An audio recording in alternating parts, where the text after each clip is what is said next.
Traeger here at the Lex Local, and today, as you can see, well, it's no surprise, right? We are here with Adam Blauer of Lexington Youth Lacrosse. You are the president of the board. I am. That's exciting. So tell us all about the lacrosse program here. So we've got a very robust program. I started with the program myself when my son was in kindergarten, so 8 years ago. And I'm actually a Lexington local native myself. Grew up here in town.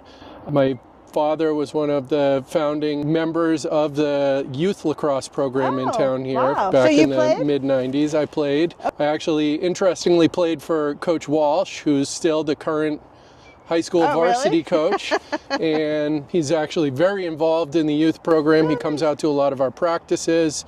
So we have a fully scaled up program all the way from pre-K up through 8th grade for the youth. And then we have a really close relationship with the high school. So we get a lot of the high school players coming out, which really motivates the kids. Yeah. So what is the season for lacrosse? The season for lacrosse is spring. So we have practices multiple days a week for our teams. And then we also run a completely free pre-K kindergarten program that doesn't require having any equipment. And we also run a 1-2 first and second grade program that is also free, but does require equipment. It's kind of the entry into the program, but we've gone to a free registration to lower the cost of entry for families. So the equipment, I know there's a helmet, and are there pads? What is it, like knee and elbow, or just elbow, or? So you wear a helmet, you've got shoulder pads that have it's a chest protector. You've got a helmet, you've got a chest protector, shoulder pads, you wear elbow pads and gloves, and then a protective cup on the boys' side. Girls wear protective goggles. Everybody wears a mouth guard, both boys and girls. And why do the girls have to wear goggles and the boys don't? Because the boys are wearing a full helmet. The girls, these are protective goggles. Oh, so the girls don't have to wear a helmet? So they have a metal frame. The girls don't wear a helmet. Ooh, the girls' game that ball is hard. It is a very different game than the boys' game. I see. Some of the rules basically dictate that girls are out of the way when shots are being taken. So but that can't always be the case. No, not always, but that's why they've got the mouth guard and the goggles. And, but no helmet. The speeds of the shots are the boys very different between the boys versus the girls. But it's still a hard ball. It is. Even if I was 20 yards away and you hit me with it, I'm going to be bruised, right? Yes, exactly. Girls or boys. Interesting. And what else? How long is the game? What's the setup? So games are typically 4 quarters, 4 15-minute quarter. You have it ranges from the younger grades, where at our first and second grade there are 7 players on the field for each team, and they do that so that all of the kids are more involved in the game. When you get up to the older grades, it becomes 10v10, and they really want to encourage every player having as many touches on the ball as possible. So they start the younger grades with less players on the field, giving them a better opportunity for that. In-house programs are pre-K kindergarten and our grade 1-2. We do run even smaller games where we run 3v3 on a smaller field. Oh, smaller field. I was going to say, that's a big field to be running back. We do it on a smaller field to really encourage everybody getting touches and being able to enjoy the game. Because it takes a lot of coordination, right? It does. To catch that. It's not a very big thing.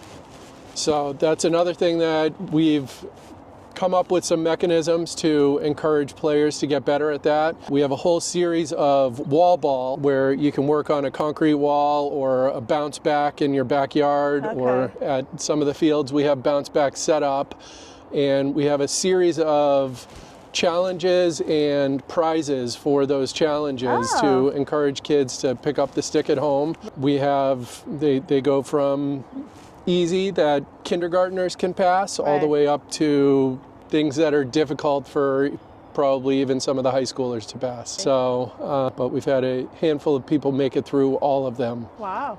Impressively.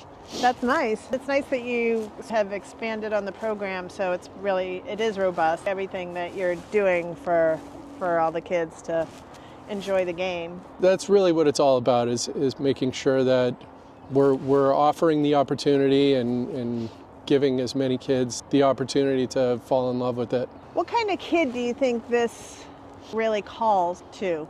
Anybody who wants to be active. It's a lot of running, right? We have a lot of crossover kids between, it is a lot of running. We have a lot of crossover kids who play soccer, who play basketball, plenty still playing baseball. You've got a lot of hockey kids who come out for it. A lot of the same coordination skills between hockey, a lot of the same movement skills between soccer and basketball. Nice. And this is the net. So this is the net.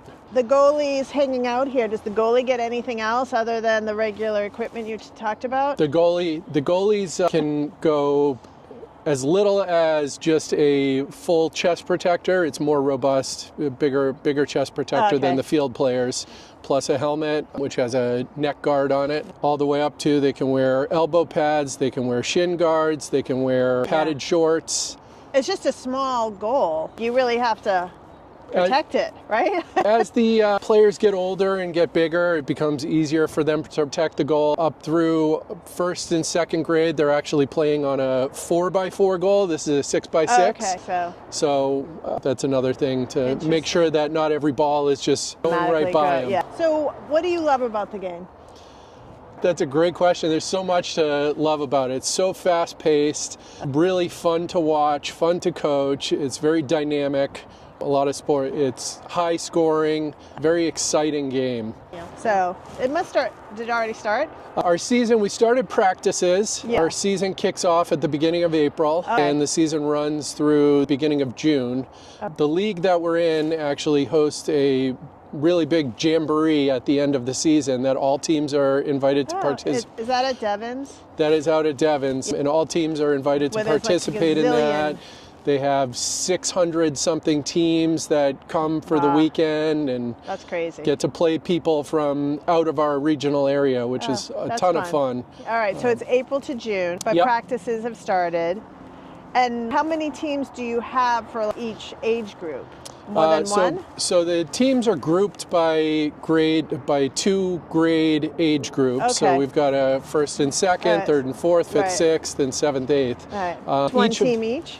At each of those levels, on the boys' side this year we've got two teams. Oh, nice. At each of those grade levels. On the girls' side we have two teams at grade 3, 4, and then one team at 5th and 6th, and one at 7th and 8th. Gotcha. So we do have space if anybody wants to come out and give it a try. And we've got these early preseason practices to get anybody up to speed.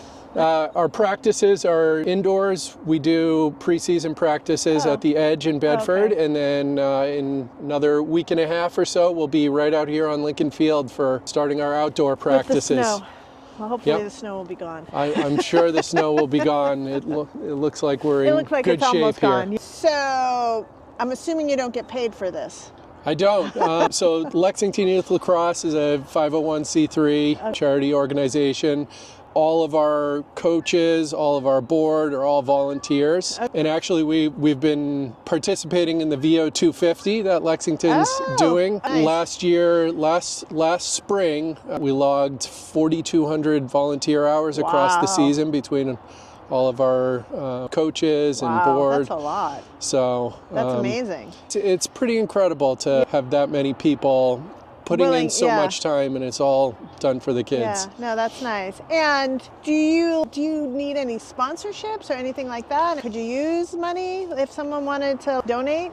So we definitely take donations, and we put every bit of the money right back into the organization. We're going to have some events coming up. Our communications director, I know she's working on some sponsorships for some of our events coming up. We do a big event called Lacrosse Fest for our players.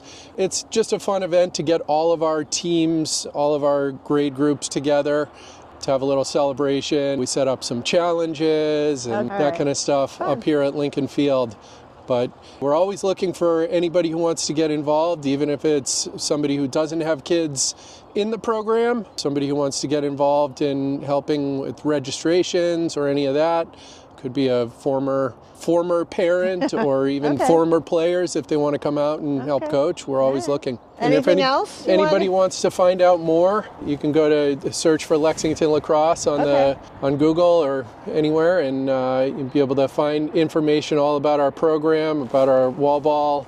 And we want to do anything possible to reduce all the barriers to entry for the sport. So we do offer financial aid for anybody who's looking for it.